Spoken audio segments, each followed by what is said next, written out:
HighBridge, a division of Recorded Books, presents The Posthumous Memoirs of Brás Cubas by Joaquim Maria Machado de Assis. Translated by Flora Thompson DeVoe. Read by Gary Tiedemann. Foreword. Wit leaps centuries and hemispheres. It does not collect dust, and, when done right, it does not age. You are listening to one of the wittiest, most playful, and therefore most alive and ageless books ever written. It is a love story, many love stories really, and it's a comedy of class and manners and ego. And it's a reflection on a nation and a time, and an unflinching look at mortality. And all the while, it's an intimate and ecstatic exploration of storytelling itself. It is a glittering masterwork and an unmitigated joy to read. But for no good reason at all, almost no English speakers in the 21st century have read it, and I first read it only recently, in 2019. But it survives, and it must be heard, for the music of its prose and, more than anything else, for its formal playfulness. This translation by Flora Thompson DeVoe is a glorious gift to the world, because it sparkles, because it sings, because it's very funny and manages to capture Machado's inimitable tone, at once mordant and wistful, self-lacerating and romantic. Its narrator, Brás Cubas, is dead. He tells the story of his life from the grave, and maybe because he has nothing left to lose, being dead and all, he tells the story precisely as he wants to. Convention be damned. The novel unfolds in brief, bright chapters, brightened further with endless self-referentiality and self-doubt. I am beginning to regret that I ever took to writing this book, Brás Cubas writes in a chapter called The Flaw in the Book. Not that it tires me, he continues. I have nothing else to do, and dispatching a few meager chapters into the other world is invariably a bit of a distraction from eternity. The story, at its core, is almost conventional. A 19th century aristocratic love triangle. Brás Cubas hovers at the edges of Rio de Janeiro's moneyed classes, but lacks the will to marry, his sister's obsession, or the ambition to rise within the government, his father's wish. He passes on a chance to marry the beautiful Virgilia and be catapulted into public life by her powerful father. Instead, an honorable man named Lobo Neves takes both Virgilia's hand and her father's mentorship, and it's only then that Brás Cubas begins to feel drawn to Virgilia. They begin an affair, and try, not so hard really, to keep it hidden from Virgilia's too trusting husband. Soon, everyone in Rio's society seems to know, with the danger of discovery only drawing the lovers closer. Meanwhile, Brás Cubas contemplates the meaning of life, from the grave, aided by his friend Quincas Borba, who is trying to popularize a philosophy called humanitism, designed, Machado Cubas writes, to ruin all the rest. At its core is a belief in the rightness of anything human. Brás Cubas admits that it's Panglossian, but finds a certain comfort in the radical notion that humans should be allowed to do anything humans naturally do, that whatever we do, we are meant to do, with special reverence for the making of more humans. Love, for example, he writes, is a priesthood, reproduction, a ritual. Since life is the greatest benefit the universe can bestow, it follows that the transmission of life, far from being an occasion for gallanting, is the supreme hour of a spiritual mass. Hence, there is truly only one misfortune in life, never being born. Machado veers between the book's love story and its metaphysical interludes with ease, in part because though the book is about earnest things, love, life itself, the finality of death, it never takes itself seriously. In Chapter 4, The Fixed Idea, Machado begins a grand analogy comparing lesser human endeavors to those that echo through the ages. To offer a poor analogy, it is like the rabble, sheltered in the shadow of the feudal castle. The castle fell, and the rabble remained. Indeed, they became grand in their own right, a veritable stronghold. No, The analogy is really no good. The chapter titles themselves are disarming. One chapter, aptly titled Sad but Short, is followed by Short but Happy, which is both. There is a chapter dedicated to boots, another to the author's legs, while another is called Not to be Taken Seriously. Chapter 130 is titled To be Inserted into Chapter 129, and at the end of it, the author asks that the reader insert it between the first and second sentences of the previous chapter. There is also a long hallucination involving a hippopotamus. Somehow, none of the gags and intertextual fun does anything to diminish the power of the story. The romance between Brás Cubas and Virgilia is convincing and wildly lyrical. The feeling we have for the unwitting Lobo Neves is real, and the crime that the narrator and Virgilia commit on him is never punished, in life or death. And this is key. This is an atheistic book, where there is no judge but one's conscience, and where the offender lies alone in a box permeated by worms, recounting his life and failures without any heavenly consequence. It's funny, too. It is wholly original and unlike anything other than the many books that came after it and seem to have, knowingly or not, borrowed from it. Readers are an amnesiac species, and so every few decades we wake up to believe that an author addressing the reader directly, or playing with form, or including references to the author or the book within that book, is new and should be labeled post or meta, or whatever unfortunate and confining term will come next. But the fact is that an outsized number of the classics of the world employ one or many of these so-called post-meta devices. It began with Cervantes, who allowed Don Quixote and Sancho Panza to be aware, in Book 2, that they were characters in Book 1. Candide, which Machado references many times, is endlessly self-aware, and Thackeray, in Vanity Fair, makes so many references to the author's presence and powers and omniscience that a reader loses count. Joyce and Austen and Nabokov and Sterne, also referenced by Machado, and Stein and Pessoa and legions more have experimented with the form of the novel, have inserted and questioned their authorial authority and their willingness to experiment, and to have some fun with the relationship among writer, reader, and the book itself, have kept the form fresh and surprising, and so have kept it alive. But now it is different. Now, strangely, so strangely, we live in times of profound traditionalism in literature, and it's difficult to explain why. I had the enormous pleasure a few years ago to judge a contest to name the year's best novel, and the committee I was part of had an unexpectedly good time doing the job. There were so many brilliant books, but of the 400 or so American novels we were asked to read that year, only a few dozen could be called funny, only a few could be called playful, and I counted exactly 2 that were in any significant way experimental. If that's not an indication of a general fear of the new, a hesitation to take chances, and a startling and ill-advised self-seriousness about the novel, I'm not sure what is.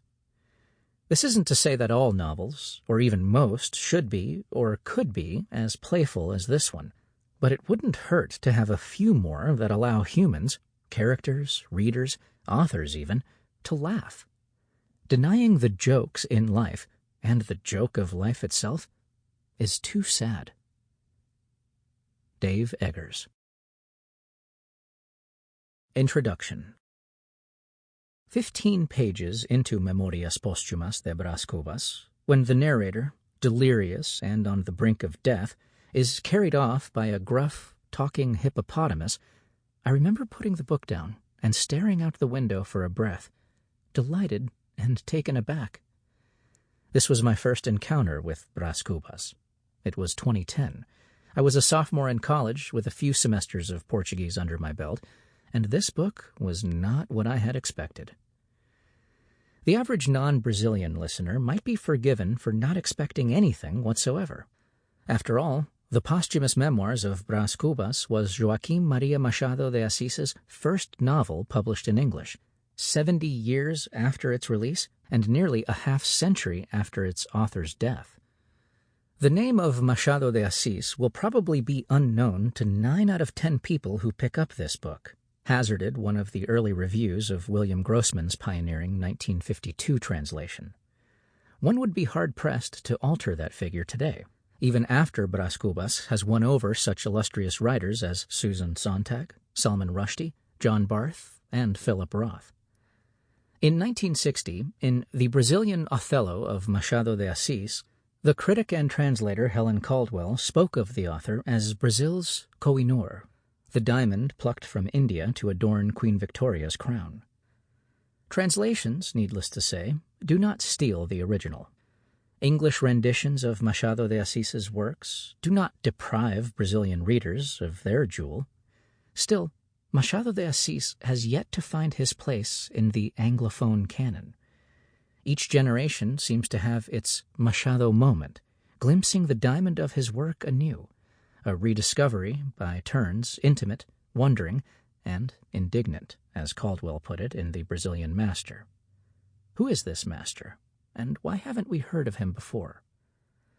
For a beginning student of Brazilian literature, on the other hand, Machado de Assis seemed to be everywhere, as inescapable and imposing as the mountains of Rio de Janeiro.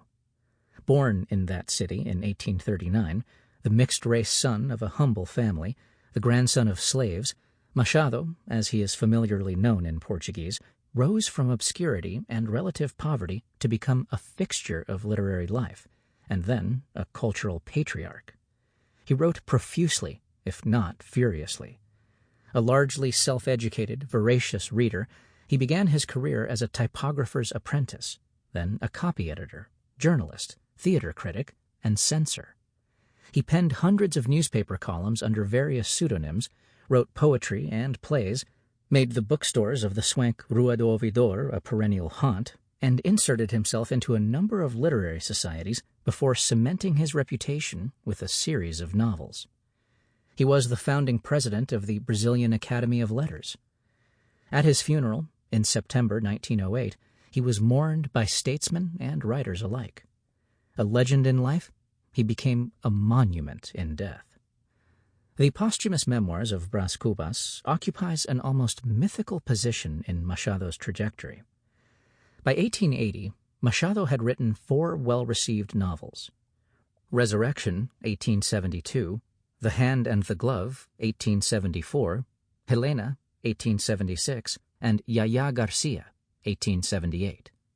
Books in which marriage is either the end point or the fulcrum of the plot, and young women struggle in more or less melodramatic and scheming ways to secure their places in society. And then came Brás Cubas. The novel was a long step outside the bounds of convention. The memoirs of a man, composed from his grave, dedicated to the worms gnawing at his corpse. It is full of disconcerting and playful images, mischievous mental creations brought to life. The narrator sees the idea for a grand invention somersaulting before him on a metaphysical trapeze. His thoughts take wing and nestle up against his lover's thoughts on a moonlit windowsill. He lectures on the importance of cross-eyed fakirs and takes them into the brain of an envious hat maker. For those reading the serialized narrative in the magazine Revista Brasileira, the story stretched from March to December 1880 and would be published in book form the following year. Over the course of 160-odd chapters, the protagonist introduces himself, dies, is born, grows up, fails to make much of anything of himself, and complains with gusto about the task of writing and about the failings of his readers, looking down his nose at them and dismissing them from the heights of his grave-bound superiority. This peculiar work, despite the status it would come to attain, was at first received with no small perplexity. A handful of critics offered mild praise. Others weren't so charitable. The reaction was so icy that Machado's brother-in-law had to give him a pep talk. And what of it if the majority of the reading public didn't understand your latest book? There are books that are for all, and books for a few. Your last is of the second sort, and I know that it was quite appreciated by those who did understand it. Moreover, as you well know, the best books are not those which are the most in vogue. Do not mind or think of public opinion when you write. Justice will be done, sooner or later, you may be sure. Indeed, this strange book would, in retrospect, be cast as the start of a new era for Machado de Assis. As a student of Brazilian literature, I became aware of the unique place it occupied in the mythology of the national canon. From certain angles, it seems there is a before and after Machado de Assis, an author with whom subsequent generations have been forced to reckon, and that within Machado de Assis there is a before and after Brás Cubas.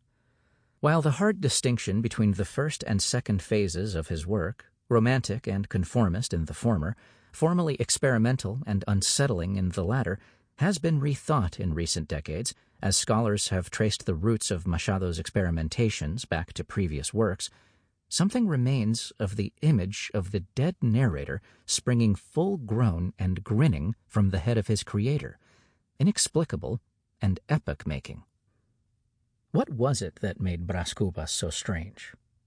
Writing in the 1990s, the Brazilian critic Wilson Martins commented that in 19th century Brazil, Machado was seen as an 18th century writer, that in 20th century Brazil he was seen as a 19th century writer, and that outside Brazil, by the 20th century, he was starting to be seen as a 21st century writer. The 18th century tag comes courtesy of the book's evident debt to Lawrence Sterne. The list of striking commonalities between the Posthumous Memoirs and Sterne's The Life and Opinions of Tristram Shandy, Gentleman, 1759 to 1767, includes both works' digressiveness and formal experimentation. On the first score, in trying to tell the story of his life, Tristram famously gets so distracted that he gets around to narrating his birth in only the third volume. Whereas Brás takes only 10 chapters to do the same, he is given to wandering down all sorts of tangents and chastising readers when they fail to follow his zigzagging train of thought. On the second score, both books have daringly short chapters, some of which are composed entirely with punctuation, or less still. Tristram decides to cut 10 pages from his Life and Opinions, for example, leaving a gap in the numbering, while Brás's chapter of How I Did Not Become a Minister of State is one long, disappointed ellipsis. Even for those who had followed Machado's increasingly whimsical crónicas, newspaper columns in which he, under a variety of pseudonyms, recounted and reflected on current events, it was jarring to find him plunging into the disagreeable head of a ghost with memoiristic ambitions. Perhaps the least unsettling thing in the book is its prose, which is masterfully elegant and largely law-abiding, though it conceals many a pitfall for the translator. We may get a clearer sense of how odd the book seemed by looking at the company it kept. Machado's contemporaries and immediate predecessors could mostly be found writing urban society dramas, or origin stories that dwelled on the fusion of the nation's 3 races, the Portuguese, native peoples, and African slaves. This was the sort of weighty narrative I think I expected to find when I sat down to read Brazil's greatest novelist. Their prose, for the most part, has aged, while Machado's remains eerily fresh. Death does not age one, as Brás reminds us, exasperated in chapter 138. A skeleton's smile is eternal, and Machado's style, while intricate, is anything but overly fleshy. When held against paeans to the lush Atlantic forest and self-sacrificing indigenous heroes, Machado's novels seemed to many of his contemporaries rather lacking in national spirit, a grave defect for a country still working to define its culture and identity in relation to its former imperial power. As Machado would write in a famous 1873 essay, "One sometimes hears an opinion regarding this topic that I consider erroneous. This is that the only works of true national spirit are those that describe local subjects, a belief that, if correct, would greatly limit the resources available to our literature. If Shakespeare could lift plots from Italy and Spain, Why couldn't Machado dip his pen into a Sternian inkwell? John Gledson, a Machado scholar and translator, wrote that his attempts to read the master had been frustrated until he read a series of analyses by the literary critic Roberto Schwartz that gave him the key to interpret him. Gledson sums up one of the major arguments as follows. The seemingly arbitrary, disconcerting structure of the posthumous memoirs of Brás Cubas, narrated by a frivolous, blithely inconsistent member of the ruling class, is itself socially inspired.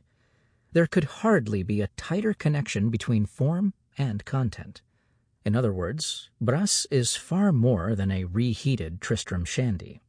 His disconcerting freedom as a narrator is rooted in his disproportionate perch in a highly arbitrary Brazilian society. Machado's appropriation of the Sternium form becomes a critique of his country's relationship to power, albeit one so finely executed and so unwilling to be didactic that it would be perceived as such only belatedly. In the case of one of his other masterpieces, Dom Casmurro, it took over a half-century for critics to grasp that the central fact of the narrative may be all in the narrator's imagination. Their eyes were opened by none other than a Machadian translator, Helen Caldwell, who suggested that the protagonist, Bento Santiago, might not be an embittered, betrayed husband, but rather a cruel Brazilian Othello.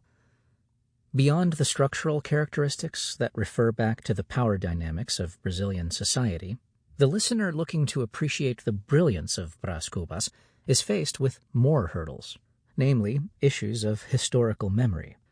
Slavery haunts the novel in ways that might have been immediately present and uncomfortable for Machado's contemporaries, but whose subtleties lie in contextual knowledge not readily accessible to a modern listener.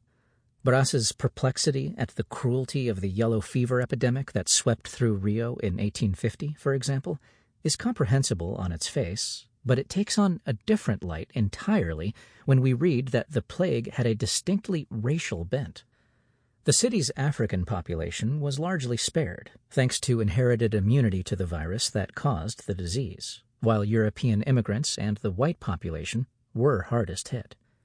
The disparity was so stark that some attributed the disease to revenge by Benedict, the black saint, after white churchgoers' refusal to carry his statue on their shoulders during an 1849 religious procession. When another character fantasizes about mustering a half-dozen good men to throw all the English out of Rio de Janeiro, the sentiment becomes both slightly more understandable and more sinister when we know that the English government was working to strangle the Atlantic slave trade and had recently affirmed its right to stop Brazilian ships and search them for suspect cargo. The novel's meanings far overspill its historical context, of course, but a fuller understanding of these time-bound elements, remote for Brazilian high school students today and downright otherworldly for the English-speaking listener with little knowledge of Brazil, enriches it immeasurably. Take the opening to Chapter 68. In the first sentence, Brás lets us know that he was strolling through a place called Valongo. What he does not tell us, in part because he doesn't need to, given the dark familiarity of the name for Rio natives, and in part because he has no inclination to make his reflections on the subject anything but glancing, is that the Valongo was the city's old slave market. By the time of the scene in the novel, the America's largest slaving port, which alone may have received as many as 1 million enslaved Africans, more than double the total number brought to the United States, had been officially deactivated. But Machado would recall smuggled slaves being sold in broad daylight, years after the ban. Shortly after Brás's stroll in 1843, the Valongo Wharf was chosen as the site to welcome Emperor Pedro II's bride and renamed the Empress's Landing, its irregular cobblestones covered over with even flagstones. After the monarchy fell, the area was used as a landfill. Only in the first decades of this century, thanks to excavations prompted by the World Cup and the Olympics, did parts of the old slave wharf see the light again. Not too far off is the site of the Cemiterio dos Pretos Novos, the common grave of tens of thousands of newly arrived Africans who succumbed even before they could be sold. The sentence reads, "Tais eram as reflexois que eu vinha fazendo, por aquele valongo fora, logo depois deverei ajustar a casa." Such were my reflections as I strolled through Valongo, just having visited the house and made the necessary arrangements. Brás's reflections are shortly interrupted by the spectacle of a black man, his former slave, brutally whipping his own slave, a sight that he finds first bothersome, then philosophical, then rather funny.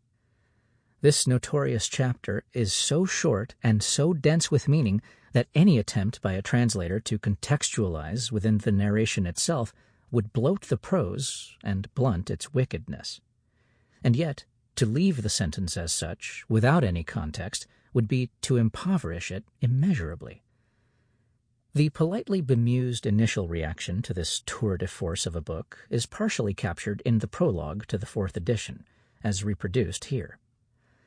In January of 1881, the historian Capistrano de Abreu wrote to Machado, wondering whether Brás Cubas might properly be considered a novel at all. Elsewhere in the letter, he described the reading experience as deliciosa e triste também, delightful and sad at the same time. My first reading was pure delight. I thrilled at the narrator thumbing his nose at readers and critics alike, leaping around the events of his life, crafting and discarding metaphors in the same breath, existing in blithe contradiction. But as I revisited the book in undergraduate and graduate seminars over the years, the hilarity of that first encounter seemed to fade away. More and more, what I saw was Brás's bleak disregard for his fellow man in both life and death, which is as plain on the book's face as its absurd humor. In the end, it was the process of translating the posthumous memoirs that unveiled the darkest parts of its history, and also helped me to laugh at its jokes again. In part, getting to know the book better has been an exercise in dismantling my initial wonderment. By this, I don't mean ruining the book's bitter fun. Far from it. But to regard the novel as wonderfully inexplicable is to accept a blinkered view that cuts out the very real world from which it emerged. That became untenable as the process of parsing the text thrust me ever deeper into its time and place. While almost entirely shorn of jungles and beaches, as one contemporary of Machado's would complain, "Não há uma árvore," there's not so much as a tree in his urban, people-focused landscapes. The novel bears deep and abiding marks of its Brazilian origin. Many readers, including me, are swept off their feet by Chapter 7, The Delirium, in which Brás, hallucinating in his last days, is able to contemplate the frenzied march of humanity from his deathbed. The chapter is a remarkable, unhinged jaunt through time, narrated by a man who, on the verge of leaving the world, felt a devilish pleasure in jeering at it. Prepossessing as the scene is, what the translation process and the exercise of historical contextualization reveal is the brilliant, cruel absurdity behind seemingly tamer or more elliptical passages in the novel, such as the chapter silently set in the city's old slave market. If Brás Cubas already seems like an anomaly in Portuguese, the strangeness is doubled or squared when it is appraised outside the Brazilian context. Looking to insert Machado into their literary constellations, both Carlos Fuentes and Harold Bloom called him a miracle, the heir of Cervantes or Sterne, shooting up unexpectedly from poor tropical soil. And then there's the nickname that stuck to him, bestowed by the great Brazilian poet Carlos Drummond de Andrade, O Bruço do Cosme Velho, the Wizard of Cosme Velho, a reference to the Rio neighborhood where he spent most of his adult life. Not a miracle, not a mage, my Machado de Assis is an illusionist. There's magic in the final effect, to be sure, but behind it are pure craft and skill, as well as the manipulation of human behavior, misdirection, playing with our assumptions, our vanity, our foolishness. These past few years translating his work have been an apprenticeship, spent staring at a deft-fingered master and doing my best to replicate his tricks for a new audience. Flora Thompson DeVoe. Sample complete. Ready to continue?